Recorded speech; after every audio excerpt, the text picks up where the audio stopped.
Eh bien bonsoir à tous les amis, supporters, supportrices parisiens, parisiennes, supporters d'autres clubs amoureux du football, bienvenue à vous.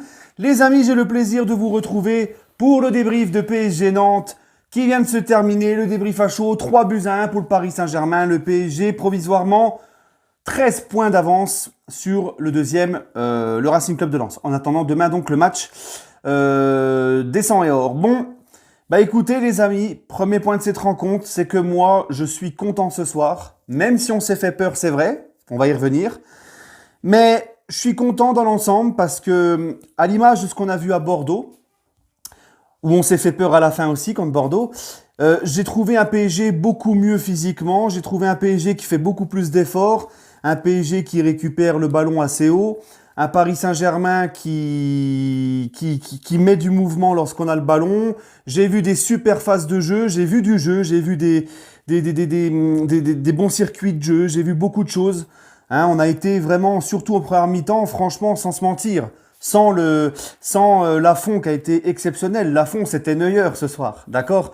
Lafont qui est d'ailleurs un très bon gardien.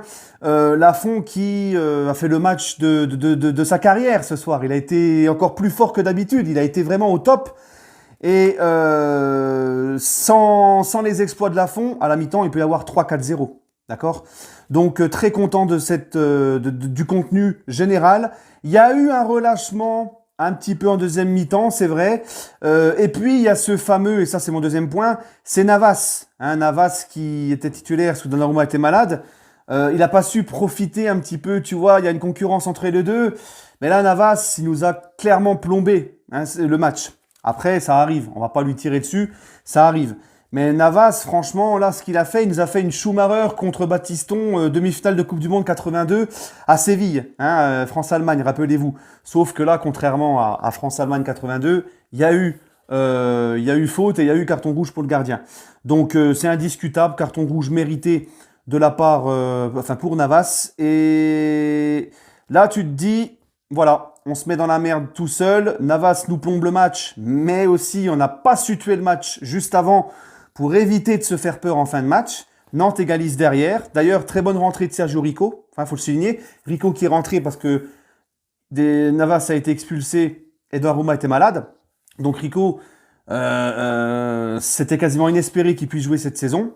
Il a eu quand même un temps de jeu ce soir. Et il a été très bon. Quand même, il a fait une bonne rentrée. Il faut le souligner. Parce qu'il t'enlève une balle de but aussi juste avant. Donc voilà, mais, et ça c'est mon autre point de la rencontre, malgré qu'on était à 10 contre 11, malgré qu'on était moins bien, que ça nous a désorganisé, notamment avec la sortie de Neymar qui sort pour... donc ça c'est un point aussi important. Quand on dit que Pochettino n'a pas les couilles de sortir les stars, il l'a fait. Hein, il a sacrifié Neymar pour le rouge de Navas. Donc malgré ça, malgré qu'on était moins bien, qu'on était à 10 contre 11, qu'on commençait à être un peu désorganisé, le PSG a su quand même retrouver encore les ressources d'aller gagner ce match. Quand je vous dis que le mental de cette équipe cette saison, il est vraiment à souligner. On a un gros mental, les gars. Énorme mental. Et ça, moi je kiffe parce qu'avec un mental comme ça, tu peux aller loin avec un tel effectif. On ne lâche rien. Et je suis obligé de parler de quelqu'un qui est en partie responsable aussi de cette fin de match où on en met deux et on gagne le match, c'est Messi. Parce que ce que j'ai pas entendu sur Messi, les gars, hein. Alors encore une fois, quand c'est les médias, quand c'est les anti, je comprends. Mais quand je vois des supporters parisiens rentrer dans le jeu des médias et nous faire croire tout au long de la semaine que Messi, on n'a rien à foutre du PSG, que Messi, on n'a rien à foutre de Paris, etc., etc. Encore une fois, les gars, taisez-vous. Taisez-vous parce que moi, déjà, Messi, dans tout l'ensemble du match, je l'ai trouvé très bon. Notamment ses combinaisons avec Neymar, tous les ballons qu'il a mis. Il a mis un ou deux caviar. Il a eu 2 grosses occasions enlevées par Lafont. Il a été beaucoup plus en jambes. On sent qu'il est mieux dans cet effectif. Il faut lui laisser un temps d'adaptation. Messi qui est de mieux en mieux. Et Messi qui perd très peu de ballons, qui pratiquement tout passait par lui, tu vois. Et cette fin de match, c'est lui qui est décisif sur les 2 buts, parce que le but, on va dire, avec beaucoup de réussite, contré qui lobe Lafont, c'est une passe en profondeur de Messi. C'est lui qui fait la passe profondeur, elle est déviée. Et bah voilà, le troisième but, c'est lui d'une frappe enroulée magnifique, ça spécial. Il se débloque enfin en Ligue 1 et ça va le débloquer définitivement. Et je vous l'avais dit, Messi, il faut lui laisser le temps quand il va mettre les bouchées doubles, quand il va accélérer. Messi est un compétiteur. Arrêtez de nous faire croire qu'il en a rien à foutre du PSG, qu'il pense qu'à l'équipe d'Argentine, je ne sais quoi. Messi est un compétiteur. Il a une Ligue des Champions en moins de Cristiano. Il y a encore cette rivalité entre les deux quand même. Et Messi, c'est un mec qui est quand même, comme je vous l'ai dit, un compétiteur. Jamais il va bâcler ses matchs avec le PSG. Alors oui, il est parti en sélection alors qu'il était blessé avec le PSG. Mais les gars, le staff médical avait jugé que l'équipe d'Argentine, il allait jouer une semaine après son dernier match avec le PSG, quand il était forfait. Le staff médical a estimé qu'il serait prêt pour jouer avec l'équipe d'Argentine. À partir du moment où il a le feu vert du staff médical, d'ailleurs on l'a vu, face à l'Uruguay, il était un peu juste, il a été préservé. Contre le Brésil, il a joué tout le match. Donc on a vu qu'il avait plus de gêne. D'accord, j'ai entendu des trucs, genre il fait exprès d'être blessé pour pas jouer avec le PSG. Eh les gars, Messi, c'est pas un touriste. Messi, c'est un compétiteur.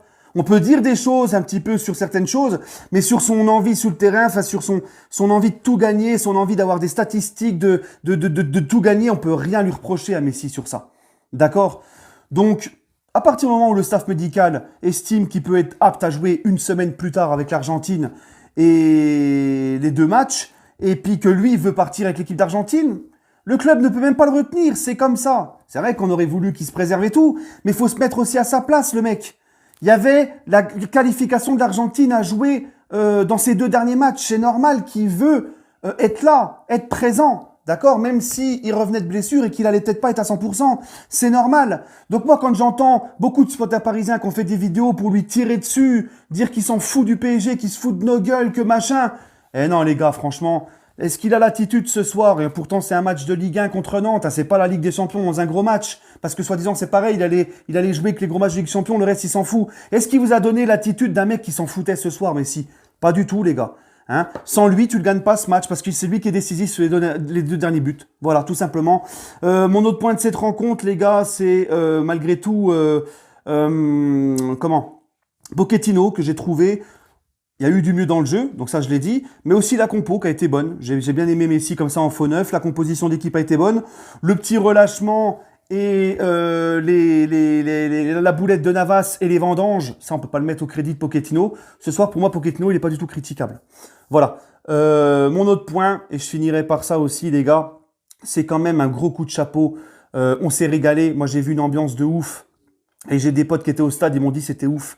Hein, ce qu'on fait, le virage Auteuil pour les 30 ans, vraiment un gros coup de chapeau, on s'est régalé. J'aime moi voir ça, des fumigènes, quand il n'y a pas de conneries, quand c'est des fumigènes qui sont bien utilisés, pas des fumigènes qu'on balance partout ou qu'on lance des projectiles et tout. Non, là c'est des fumigènes, même si c'est interdit, mais bon.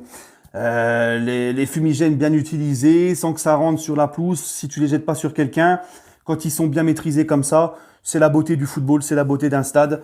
Et franchement, on s'est régalé, grosse ambiance. Et pourtant, les amis, on a quand même Boulogne où il y a pas d'ultra à Boulogne. Il y en avait un petit peu. Et le club les a dissous sur des rumeurs. Donc ça, je trouve ça pas très génial de la part du club. Je sais pas trop ce qui s'est passé dans les détails, mais en tout cas, si c'est vraiment comme je l'ai entendu, que le club s'est basé sur des simples rumeurs, des machins, ils ont décidé de dissoudre tout le monde. C'est quand même pas très sympa de leur part. Mais bon. Ça donne quand même un indice pour ceux qui n'ont pas connu ça. Qu'est-ce qu'était le Parc des Princes avant le plan Le Prou? Quand tu vois l'ambiance qu'il y avait ce soir, alors qu'il y a juste un virage avec des ultras, qu'avant t'en avais deux avant le plan Le Prou. Imaginez l'ambiance. Grosse ambiance ce soir au parc. Même avant le match, tout ce qu'on a vu aux alentours pour fêter l'anniversaire, tout ce qu'il y a eu aux alentours du parc, les ultras, tout ce qu'ils ont fait, l'ambiance qu'ils ont mis, ça c'est une grosse réponse et un gros pied de nez à tous ceux qui nous font croire qu'il n'y a pas de ferveur à Paris. Hein? Vraiment, je me suis régalé. Tout a été bon ce soir. La réaction de l'équipe, malgré qu'on était dans la difficulté à 10 contre 11. Il y a eu du jeu, beaucoup de mieux dans le jeu. On voit des choses. Un Messi enfin décisif, une grosse ambiance. Neymar aussi bien mieux physiquement. Voilà. Et il nous manquait quand même du monde. Marquinhos, Kimpembe, voilà. Mais bon, on a été bon. J'ai trouvé Gay un peu plus mieux que les dernières sorties qu'il a fait. On voit que Gay, ça lui a peut-être fait du bien de cette trêve internationale. Paredes, que j'ai pas trouvé mauvais aussi. Non, franchement, dans l'ensemble, ce soir, j'ai pas j'ai pas de flop mis à part Navas. Je suis désolé, mais Keylor, t'as merdé là. Là, t'as merdé, t'aurais pu vraiment nous coûter des points. Mais bon, ça arrive et on va pas l'accabler pour ça, hein, d'accord? Il a été, à contrario, souvent, très souvent même décisif pour qu'on lui tire rigueur de ça et qu'on lui tire dessus. Sinon, en top, ben, moi j'ai envie de mettre Messi en top, Verratti au milieu de terrain, et j'ai envie de mettre aussi Neymar pour son investissement. Il a été très bon, il a beaucoup combiné avec Messi, c'est lui et Messi qui faisaient le jeu. Très bien en jambes, très bon dans les efforts défensifs, tout ça.